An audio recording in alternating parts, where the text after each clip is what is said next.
मेरे प्यारे बच्चों, आज का जो टॉपिक हम लेके चल रहे हैं उसका नाम है रेगुलेशन ऑफ जीन एक्सप्रेशन। ये हमने molecular basis of inheritance topic में से लिया है। ये जो टॉपिक है बड़ा ही इंपॉर्टेंट है। इस साल नीट में इसमें से क्वेश्चन भी आया है और ये टॉपिक बड़ा इंपॉर्टेंट है, तो हम इस टॉपिक को सबसे पहले लेके चल रहे हैं। इस टॉपिक को हम 4 या 5 पार्ट्स में लेके चलेंगे ताकि आपको समझ में बहुत अच्छे ढंग से आ सके। कोई बहुत लंबी वीडियो नहीं बनाऊंगा, इसलिए इसको 4-5 में लेंगे। मैं आपको असली जो इसका मतलब है वो आपको समझाऊंगा। रेगुलेशन ऑफ जीन एक्सप्रेशन, इसमें देखिए वर्ड्स क्या क्या है। एक है रेगुलेशन और दूसरा है जीन और थर्ड है एक्सप्रेशन। तो आपने नोट किया होगा इसमें 3 वर्ड हैं मेन। एक वर्ड का नाम है रेगुलेशन, दूसरा है जीन और तीसरा है एक्सप्रेशन। तो सबसे पहले हमें समझना है कि जीन का क्या मतलब होता है, क्योंकि जो एक्सप्रेस करेगा वो जीन तो है और वो एक्सप्रेस क्या होता है जीन का, तो वो मैं आपको बता रहा हूं। जीन क्या होता है, सबसे पहले जीन कोई एक छोटी टर्म नहीं है, ये बहुत ही ब्रॉड टर्म है जीन। पर मैं ये चाहूंगा कि इस समय हमारे समझ में आ जाए। वैसे तो जीन की डेफिनेशन बहुत ही बदल चुकी है, पर फिलहाल के लिए हम ये कह सकते हैं जीन क्या है। It is the short segment of the nucleotide of DNA, यानी डीएनए की शॉर्ट सेगमेंट है। यानी जो डीएनए में जो न्यूक्लियोटाइड है, न्यूक्लियोटाइड सीक्वेंस, यानी ये क्या है, nucleotide sequences of DNA which is present on, किस पर प्रेजेंट होती है, क्रोमोसोम पर। तो यानी जीन प्रेजेंट कार्य पे होता है क्रोमोसोम पर। तो यानी क्रोमोसोम क्या हो गया, जीन को लेके जाता है और जीन में सभी इंफॉर्मेशन होती है। इसीलिए हम कहते हैं chromosome is the vehicle of hereditary material, क्योंकि डीएनए एक हेरिडिटरी मटेरियल है और क्रोमोसोम पे ये प्रेजेंट है, क्रोमोसोम लेके जाता है। इसलिए हम कहते हैं chromosome is the hereditary material और व्हीकल फॉर जीन और डीएनए। जो इंफॉर्मेशंस होती हैं वो सब काय में होती हैं, डीएनए में। और डीएनए क्या बनाता है, डीएनए बनाता है जीन। अब जीन क्योंकि एक ब्रॉड टर्म है, फिर भी हम आपको बताएंगे कि जीन एक शॉर्ट टर्म में क्या पॉसिबल है।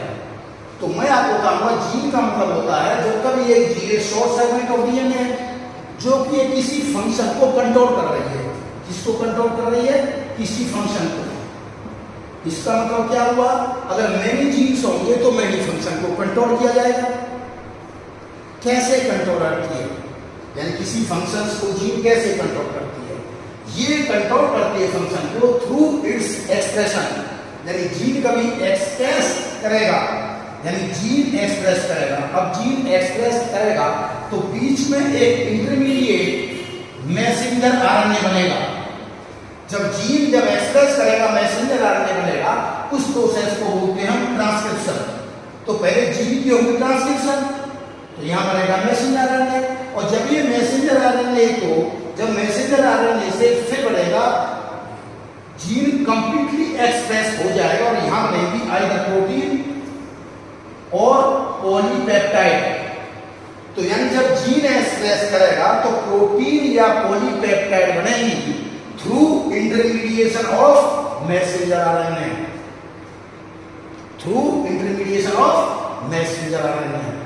तो मैसेंजर आरएनए का रोल होता है जब कभी जीन एक्सप्रेस करता है तो सीधी प्रोटीन या पॉलीपेप्टाइड चेन नहीं बनती, बल्कि बीच में मैसेंजर आरएनए बनता है। और जिस प्रोसेस से, क्योंकि 2 प्रोसेस में ये जीन एक्सप्रेस करता है, पहले में ट्रांसक्रिप्शन होता है, दूसरे में जब इस मैसेंजर आरएनए से प्रोटीन बनती है तो मैसेंजर आरएनए से प्रोटीन बनने वाले प्रोसेस को हम ट्रांसलेशन कहते हैं, ट्रांसलेशन। तो कहने का मतलब ये हुआ कि जब कभी जीन एक्सप्रेस करेगा और प्रोटीन या पॉलीपेप्टाइड चेन बनेगी तो उस समय सीक्वेंशियली 2 प्रोसेस होंगे। एक प्रोसेस होगा ट्रांसक्रिप्शन और दूसरा होगा ट्रांसलेशन, तब जाके कहीं प्रोटीन या पॉलीपेप्टाइड। यानी वो होता है जीन एक्सप्रेशन। अब जब ये प्रोटीन या पॉलीपेप्टाइड जो बनेगी, ये इसका जो यूज है कई वे में हो सकता है। ये प्रोटीन या पॉलीपेप्टाइड चेन एक रिप्रेसर का काम कर सकती है।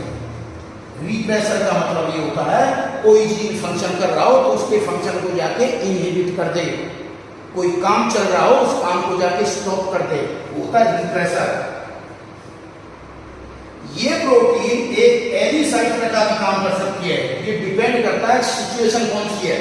एलिसाइटर का मतलब होता है किसी को एक्साइट करना, किसी को इनहेंस करना, इनहेंसर का भी काम कर सकती है या एलिसाइटर का काम कर सकती है। ये जो प्रोटीन है, नेक्स्ट पॉइंट, पहले काम पर रिप्रेसर का काम कर सकती है यानी किसी फंक्शन को स्टॉप करने के लिए। दूसरा काम एलिसाइटर का, किसी काम को तेज करने के लिए। तीसरा, ये सेकंड था। थर्ड, ये जो प्रोटीन बन रही है इसका काम किसमें हो सकता है? इसका काम एंजाइम के रूप में भी बन सकती है, एंजाइम बना सकती है। और एंजाइम किसमें यूज होते हैं? मेटाबॉलिक प्रोसेस में। तो यानी जो मेटाबॉलिज्म होता है, जैसे ग्लूकोज को आपने यूटिलाइज किया एनर्जी का सोर्स, तो अल्टीमेटली क्या होगा? CO2 एंड वाटर बन जाएगा। जब ग्लूकोज इस्तेमाल होकर के CO2 वाटर बन जाएगा तो ये कोई एक स्टेप में नहीं होगा, मेनी स्टेप में होगा। उस प्रोसेस को बोलते हैं मेटाबॉलिज्म। और मेटाबॉलिज्म की जरूरत किसकी पड़ती है? एंजाइम्स की। तो इसका मतलब ये मेटाबॉलिक प्रोसेस में भी इस्तेमाल हो सकता है। तो यानी जो एक्सप्रेस हो गए जो जीन आया है या जो प्रोटीन आई है, इसका इस्तेमाल बहुत जगह पर पॉसिबल है। यानी जब कभी जीन एक्सप्रेस करेगा तो जो प्रोटीन रही, प्रोटीन का इस्तेमाल बहुत जगह हो सकता है। आपने देखा होगा जब कभी हमारी शुरुआत होती है तो एक जाइगोट से होती है, हमेशा जाइगोट सेल से, फिर जाइगोट सेल में डिवीजन होती है, फिर और बहुत सारी सेल बनती हैं। उस प्रोसेस को बोलते हैं डेवलपमेंटल प्रोसेस। और डेवलपमेंटल प्रोसेस के बाद में ये डिफरेंट जो सेल हैं डिफरेंट ऑर्गन बनाती हैं, उसको बोलते हैं डिफरेंशिएशन।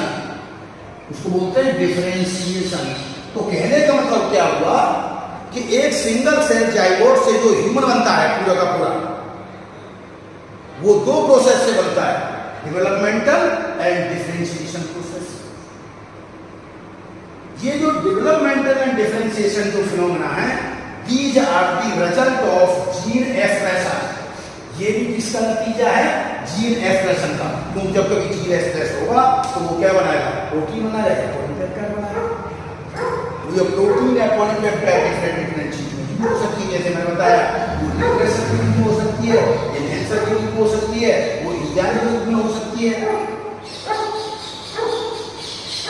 वो एंजाइम से मेटाबॉलिज्म होता है, उस मेटाबॉलिक प्रोसेस का इस्तेमाल डेवलपमेंट एंड डिफरेंशिएशन में होता है। तो प्रोटीन का आपने यूज कर दिया एक्सप्रेशन। अब क्वेश्चन उठता है, ये जो जीन है जो एक्सप्रेस कर रहा है, जीन का एक्सप्रेशन कोई फ्री में तो होता नहीं है, क्योंकि जीन जब एक्सप्रेस करेगा तो एनर्जी खर्च होगी।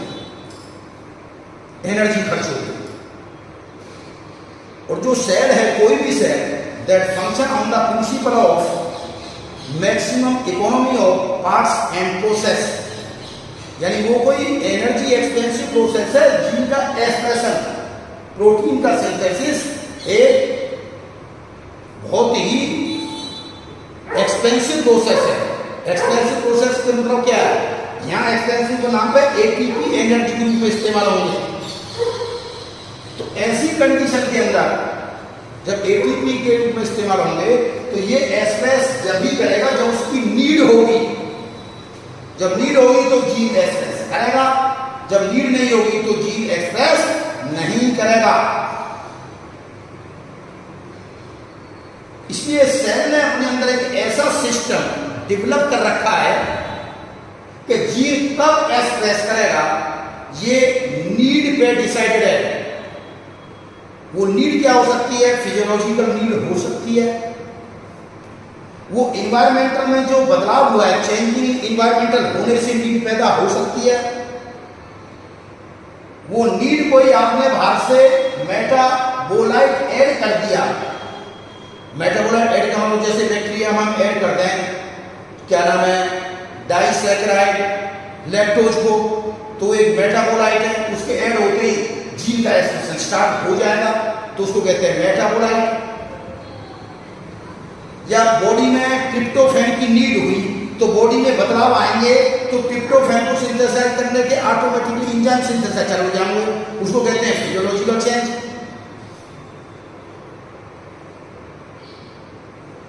इन्वायरमेंटल इशू क्या है कि जैसे कोई ट्रिप्टोफैन को सिंथेसाइज करने के लिए एक बैक्टीरियल सेल एंजाइम बना रही है, आपने बाहर से ट्रिप्टोफैन ऐड कर दिया,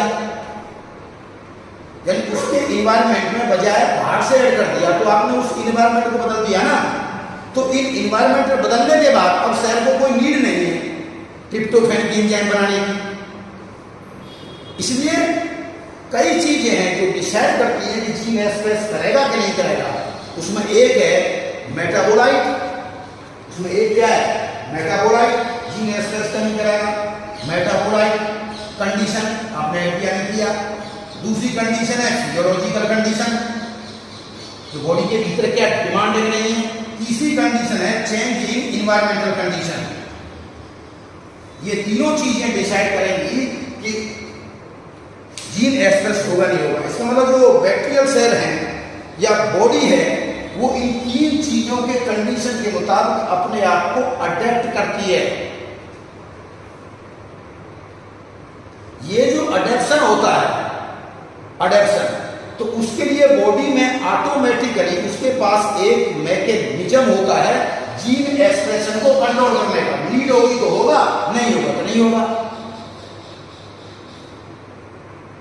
तो उसमें कुछ ऐसे जीन होते हैं जो इनके जीन के एक्सप्रेशन को कंट्रोल करते हैं, उनको बोलते हैं रेगुलेटरी एलिमेंट।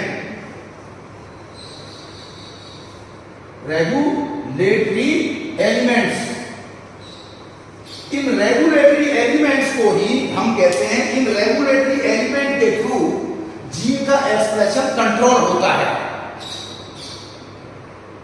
तो रेगुलेटरी एलिमेंट मिलकर के जीन एक्सप्रेशन को कंट्रोल करते हैं। उस मैकेनिज्म को पूरे को कहते हैं रेगुलेशन ऑफ जीन एक्सप्रेशन। तो सबसे पहले हमें ये जानना था रेगुलेशन ऑफ जीन एक्सप्रेशन कहते किसे हैं। यानी जो जीन है जब वो कभी एक्सप्रेस करेगा तो कोई या तो प्रोटीन बनाएगा या पॉलीपेप्टाइड बनाएगा। वो प्रोटीन या पॉलीपेप्टाइड डिफरेंट वर्क्स में यूज हो सकती है, मेटाबॉलिज्म में यूज हो सकती है, एंजाइम सिंथेसिस में यूज हो सकती है, रिप्रेसर के रूप में यूज हो सकती है, वो एनहेंसर के लिए यूज हो सकती है, वो protein development and differentiation process में यूज हो सकती है। तो जो बेसिक फंडामेंटल चीज है वो है जीन का एक्सप्रेशन। पर जीन का एक्सप्रेशन फ्री में नहीं होता, उसके लिए एनर्जी खर्च होती है। और एनर्जी जब खर्च होगी, कोई सेल जब एनर्जी खर्च करेगी तो बहुत सोच समझ के खर्च करेगी। ऐसे नहीं है कि जीन एक्सप्रेस करना स्टार्ट हो गया, जब उसकी नीड होगी तो जीन एक्सप्रेस करेगा, जब नीड नहीं होगी तो जीन एक्सप्रेस नहीं करेगा। ये जो नीड है यही तय करती है कि जीन कब एक्सप्रेस करेगा, कब एक्सप्रेस नहीं करेगा। तो जीन का जो एक्सप्रेशन किसके अंडर कंट्रोल है, वो रेगुलेटरी एलिमेंट के कंट्रोल में है। ये रेगुलेटरी एलिमेंट एक चीज नहीं होती, रेगुलेटरी एलिमेंट में कई चीज आएंगी। इसमें रेगुलेटरी जीन भी आएगा, रेगुलेटरी एलिमेंट में रेगुलेटरी जीन भी आएगा, रेगुलेटर जीन भी आएगा, इसके अंदर प्रमोटर जीन भी आएगा, जो ये ब्रॉड टर्म है। इसमें ऑपरेटर जीन भी आएगा। ये सारी तीनों चीजें आएंगी रेगुलेटरी एलिमेंट में। तीन चीजें आएंगी, एक आएगा इसमें रेगुलेटर जीन, एक आएगा इसमें प्रमोटर जीन, एक आएगा इसमें ऑपरेटर जीन। तो ये तीनों जीन मिलकर के जीन एक्सप्रेशन को, जीन के एक्सप्रेशन को कंट्रोल करेंगे। ऐसे मैकेनिज्म के लिए पूरा एक वर्ड नाम दिया रेगुलेशन ऑफ जीन एक्सप्रेशन। अब एक सिंपल क्वेश्चन पैदा होता है, क्या सारे जीन बॉडी में से हैं जो कि रेगुलेशन के अंडर कंट्रोल हैं? नहीं, सारे जीन नहीं। मोस्ट ऑफ जीन जितने भी बॉडी के हैं, चाहे वो यूकैरियोट है, चाहे वो प्रोकैरियोट है, चाहे वो बैक्टीरिया है, चाहे वो बैक्टीरियोफाग है, सबके अंदर मोस्ट ऑफ जीन जो है अंडर रेगुलेटरी कंट्रोल हैं। पर कुछ जीन ऐसे हैं उनका एक्सप्रेशन एवरी टाइम हो रहा होता है, उनका एक्सप्रेशन एवरी टाइम हो रहा होता है। तो ऐसे जीन जिनका एक्सप्रेशन एवरी टाइम हो रहा होता है, एवरी टाइम हो रहा मीनिंग वो रेगुलेटरी कंट्रोल में नहीं होते। जो रेगुलेटरी कंट्रोल में नहीं होते ऐसे जीन को बोलते हैं कॉन्स्टिट्यूटिव जीन।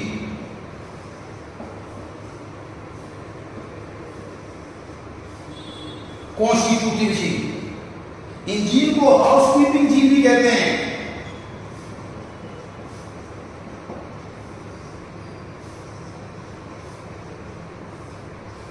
हाउसकीपिंग जीन और कॉन्स्टिट्यूटिव जीन वो जीन होते हैं जो एवरी टाइम एक्सप्रेस करते हैं। They are not under the regulatory control. तो ये जीन जो है जो कि रेगुलेटरी कंट्रोल में नहीं है, जो एवरी टाइम एक्सप्रेस करते हैं, उन्हें हाउसकीपिंग जीन कहते हैं। अब क्वेश्चन उठता है ये जीन एवरी टाइम क्यों एक्सप्रेस करते हैं? क्योंकि इनकी नीड इतनी ज्यादा है बॉडी को सस्टेन करने के लिए कि एवरी टाइम इनका एक्सप्रेशन रिक्वायर्ड। जैसे फॉर एग्जाम्पल किसी भी सेल को, चाहे वो बैक्टीरियल सेल है चाहे हम हैं, ह्यूमन है, मल्टी सेलर, सबको एवरी टाइम एनर्जी की जरूरत पड़ेगी। सर्वाइवल के लिए एनर्जी की जरूरत है क्योंकि metabolism is synonym with the life. जब तक मेटाबॉलिज्म चलेगा लाइफ चलेगी। तो ऐसी कंडीशन में क्या होता है कि ये कंडीशन हो गई है, नेचर ने पैदा किया हुआ है कि अपने आप को जीन एवरी टाइम एक्सप्रेस करेंगे। तो एवरी टाइम एक्सप्रेस करेंगे तो क्योंकि उनको एक्सप्रेशन रेगुलेशन में नहीं है, क्योंकि नीड इतनी है। जैसे ग्लूकोज को मेटाबोलाइज करने के लिए जो इंजाइम बनते हैं, मोस्ट ऑफ इंजाइम का एक्सप्रेशन एवरी टाइम हो रहा होता है। यानी मोस्ट ऑफ जो जीन्स होते हैं,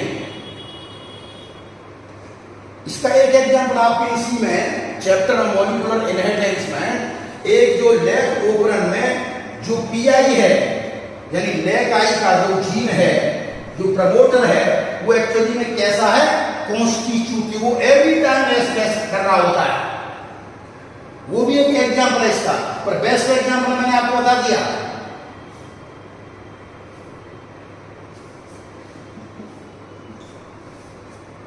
लैक आई का जो प्रमोटर होता है, एक प्रमोटर लैक आई से बाहर का जो प्रमोटर है, लैक आई का नहीं है प्रमोटर, सॉरी, लैक आई का प्रमोटर नहीं, लैक आई से बाहर एक प्रमोटर होता है। यानी यहां से ये पीआई का जो है ये अपने आप में क्या कर रहा होता है? एक्सप्रेस कर रहा होता है। मैं आपको जो बात बता रहा हूं, जो हाउस की पी है वो एवरी टाइम एक्सप्रेस करते हैं क्योंकि उनकी नीड इतनी है। जैसे most of the enzyme which are required for the metabolization of glucose, जो एवरी टाइम एक्सप्रेस करते हैं, हाउसकीपिंग कहते हैं। कॉन्स्टिट्यूटिव हाउसकीपिंग क्योंकि तो आप देखिए किचन में माँ जब खाना बना रही होती है, कुछ काम चल ही रहा होता है, कभी चाय बन रही है, कभी उसमें झाड़ू लग रही है, कोई भी काम होता है, तो किचन में एवरी टाइम काम नहीं हो रहा होता। इसलिए इनका नाम हाउसकीपिंग जी रखा है। किचन के अलावा भी हाउस में, घर में कुछ न कुछ काम हो रही होता है। कभी कपड़े धोए जा रहा है, कभी पानी भरा जा रहा है, कभी नहाया जा रहा है, कभी कुछ किया जा रहा है। तो हाउस कीपिंग जी यानी घर में एवरी टाइम कुछ न कुछ हो रहा होता है, यानी एवरी टाइम वर्क कुछ हो रहा है। इसलिए उनका नाम जो निक नेम उनका हाउस कीपिंग जी है, कॉन्स्टिट्यूटिव जी का।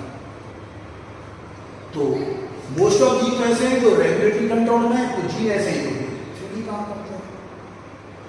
क्योंकि ये जीन जो gene regulation of gene expression है, वो जिस फिनोमेना पर बेस्ड है उसको कहते हैं डिफरेंशियल जीन एक्सप्रेशन।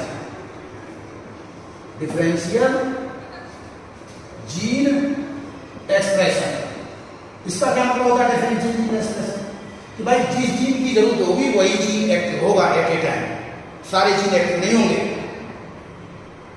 जिस जीन की जरूरत है वो एक्टिव हो जाएगा, जिसकी जरूरत नहीं रहेगी वो स्विच ऑफ हो जाएगा। तो ये जो डिफरेंशियल जीन एक्सप्रेशन ये बेस्ड होता है स्विच ऑन